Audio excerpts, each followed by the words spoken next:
पाकिस्तान की ओर मुड़ते हैं। अभी कल ही जो है गार्डियन, फॉरेन पब्लिकेशन है गार्डियन, उसमें एक आर्टिकल आया है। उसमें कहा है, उस आर्टिकल ने कहा है कि जो है भारत ने पाकिस्तान की धरती में 20 लोगों को, 20 इंडिविजुअल्स को, टेररिस्ट को जो है पिछले कुछ सालों में मारा है, उन्हीं की धरती में जाके मारा है। और जो है इस पर तमाम क्या कहते हैं, उन्होंने बहुत रिसर्च की है, बहुत लोगों से बात की है। ये पहले हम लोगों के बारे में कनाडा में भी बोला गया, यूएस में भी ये चर्चा हुई पहले, पर पाकिस्तान की ये नई चर्चा है, 20 लोग। तो इसको आप कैसे देखते हैं कि ये क्या, उस आर्टिकल में ये भी कहा है कि जो है भारत जो है केजीबी और मोसाद से जो है काफ़ी इन्फ्लुएंस्ड है, तो उनकी भी जो इंटेलिजेंस एजेंसी है, रॉ वगैरह, इस तरीके का काम कर रही हैं। कोई स्लीपर सेल है यूएई में, उसने जो है इसमें उसका रोल रहा है। और 20 लोगों को, मतलब एक आध लोग नहीं, 20 टेररिस्ट को जो है हमने कुछ सालों में मारा है। 20 टेररिस्ट को मारा है? हाँ जी, मतलब टेररिस्ट कह लीजिए, लोगों कह लीजिए, पर वहाँ उनकी धरती में मारा है। कोई भी टेररिस्ट हमारे पड़ोसी देश से भारत को डिस्टर्ब करने की कोशिश करेगा जी, यहां पर जी आतंकवादी हरकतें करेगा तो उसका मुंह तोड़ जवाब देंगे। यदि वो भग कर पाकिस्तान में जाएगा तो पाकिस्तान में घुस कर मारेंगे। तो ये बात आप मतलब कह रहे हैं, जो प्रधानमंत्री भी कह रहे हैं कि अब वो भारत नहीं रहा जो कि बगल में खड़े होकर तमाशा देखता रहेगा, घर में घुस कर मारेगा। बिल्कुल, प्रधानमंत्री जी ने जो कहा है बिल्कुल सच कहा है, और यह ताकत है भारत की, और पाकिस्तान भी इसे समझने लगा है। वैसे भारत बराबर अपने पड़ोसी देशों के साथ अच्छे रिश्ते बनाकर रखना चाहता है, चाहे कोई भी हमारा पड़ोसी देश है। और आज देखा होगा आपने, पास्ट हिस्ट्री उठाकर देखिए कि आज तक न तो हमने दुनिया के किसी देश पर कभी आक्रमण किया है, अथवा आक्रमण की कोई पहल की हो, कभी नहीं किया, और न तो दुनिया के किसी देश की 1 इंच जमीन पर हम लोगों ने कभी कब्जा करने की कोशिश की है। यह भारत का चरित्र रहा है जी। लेकिन भारत को बार बार कोई आंख दिखाएगा, भारत में आकर आतंकवादी गतिविधियों को बढ़ावा कर देने की कोशिश करेगा, तो उसकी खैर नहीं है। नहीं, बहुत बहुत बड़ा स्टेटमेंट है। पाकिस्तान ऑक्यूपाइड कश्मीर पीओके के बारे में भी आपने अक्सर बातें की है, इसका कोई टाइम फ्रेम है? इसको हम लोग कैसे, वहाँ के हिंदू मुसलमान आप लोग कहते हैं कि भारत के ही लोग हैं, तो इसका टाइम फ्रेम क्या है? उसको हम कैसे इस मामले को रिजॉल्व करेंगे? वैसे पाक अधिकृत कश्मीर का जहाँ तक प्रश्न है, वो पहले भी भारत का था, आज ही है और कल भी रहेगा। ठीक है, इस समय कुछ हैं परिस्थितियाँ ऐसी, लेकिन आप आश्वस्त रहिए, पीओके के लोग ही ये मांग करेंगे और ये भारत के साथ जाना चाहते हैं। ये प्रायोरिटी रहेगी थर्ड टर्म में सरकार की थर्ड टर्म में ये प्रायोरिटी रहेगी। मैंने कहा ना, पाक अधिकृत कश्मीर की जनता ही ये मांग करेगी कि हमको मर्ज किया जाए जी भारत के साथ। हम भारत से बिल्कुल अलग नहीं रह सकते। और आपने देखा होगा 1-2 प्रदर्शन वहां पर हुए थे जी, और भारत के कश्मीर के साथ वो लोग मिलना चाहते हैं। देख रहे हैं कि तेजी के साथ धारा 370 समाप्त होने के बाद कश्मीर में स्थिति सामान्य हुई है और विकास की गति भी तेज हुई है। कश्मीर, क्योंकि आपने अभी बात कही, तो क्या वहाँ पे आफ्सा हटाएंगे आप? आफ्सा को हटाएंगे आप? अब लगभग वो समय आ गया है हाँ, कि हटाया जा सकता है, लेकिन अब तो गृह मंत्रालय को इस संबंध में फैसला करना पड़ेगा, सारी रिपोर्ट आ जाने के बाद। अमित शाह जी ने अभी कहा है कि जो है उसको हटाने की एक वो हो सकती है। वही मैंने कहा ना, परिस्थितियाँ ऐसी बन गई हैं कि आफ्सा हटाया जा सकता है, लेकिन इस संबंध में जो भी निर्णय करना होगा वो गृह मंत्रालय करेगा। थोड़ी सी बात आपके मंत्रालय की भी कर लें। चुनाव का माहौल है तो इस तरह की बातें रह जाती हैं। डिफेंस एक्सपोर्ट्स 20,000 करोड़ से ज़्यादा, ये कैसे हासिल कर पाए आप? आगे का क्या प्लान है? बस दृढ़ इच्छा शक्ति, स्ट्रांग विल पावर, और हमारे प्रधानमंत्री का विजन और उनकी दृढ़ इच्छा शक्ति।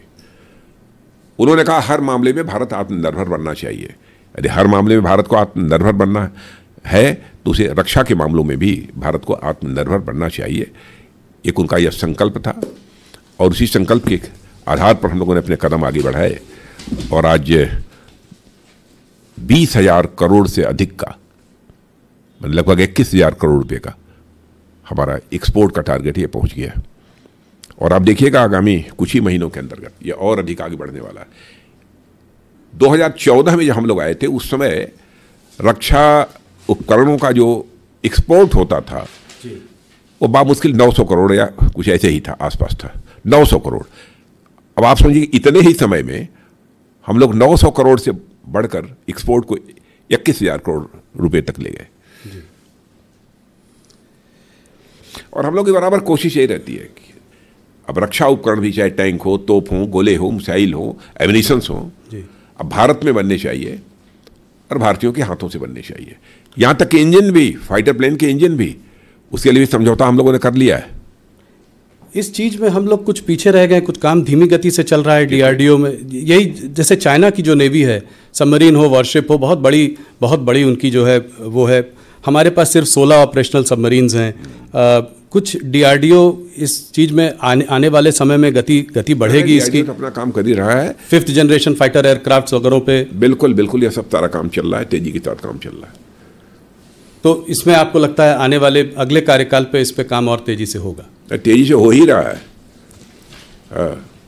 उस समय अगले कार्यकाल में उसके परिणाम दिखने लगेंगे लोगों को। जी राजनीति, आप आज से नहीं, बहुत पहले से, जब से आप राजनीति में हैं, आपके संबंध हर पार्टी से अच्छे रहे हैं। आपने एक हरदम एक द्वार खोल के रखा है जिससे कि बातचीत होती रहे, लोगों से मिलना जुलना चलता रहे, चाहे राजनीतिक परिस्थितियां कैसी भी हों। क्या आपको आज लगता है कि वो उस तरह की परिस्थितियां आज नहीं रही, कि आज बहुत एक ऐसा माहौल बन गया है जिसमें लोग कुछ भी बोल जाते हैं? लोग जैसे मोदी को गोली मारो, कोई बोलता है मोदी का लाठी मारो, सर फोड़ो, इस तरह की बातें। कंगना रनौत जी के खिलाफ कुछ बोल दिया, हेमा मालिनी जी के खिलाफ कुछ बोल दिया। तो ये क्या आप देखते हैं कि ये स्तर गिरता जा रहा है? इसको आप कैसे देखते हैं? नहीं, इस प्रकार के आरोप लगाने से लोगों को बचना चाहिए। इस प्रकार के शब्दों के प्रयोग से भी बचना चाहिए। स्वस्थ लोकतांत्रिक व्यवस्था में इसकी अपेक्षा नहीं की जाती है। और प्रधानमंत्री के बारे में तो बहुत ही नाप तोल कर बोलना चाहिए, क्योंकि मैं मानता हूं कि प्रधानमंत्री केवल व्यक्ति ही नहीं है, प्रधानमंत्री एक संस्था होता है। और आपने देखा होगा किसी भी प्रधानमंत्री के बारे में यदि कुछ बात हमने कही होगी तो बड़े नपे तुले शब्दों में कही होगी। जी। लेकिन जिस तरीके से, जिस प्रकार के शब्दों का ये लोग प्रयोग कर रहे हैं, ये स्वस्थ लोकतांत्रिक व्यवस्था में इसकी कहीं कोई गुंजाइश नहीं है।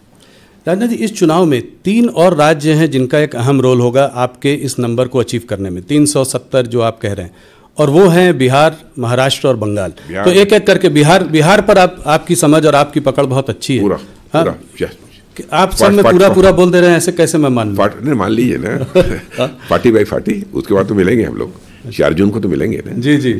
नहीं, पर इस बार बिहार में हर पार्टी के संग आपने जो है अलायंस कर लिया है। हर पार्टी, पहले तो कहा जाता था कि नीतीश जी पलटू राम कहते थे, अब तो ये कहते हैं कि बीजेपी भी पलट के बार उन्हीं के पास जाती है। नहीं, जाती नहीं है, उन्होंने देख लिया उनको ना, जिसका उन्होंने फैसला किया कि बस बीजेपी के साथ ही रहना चाहिए, इसी में देश का हित है, इसलिए नीतीश जी ने फैसला किया।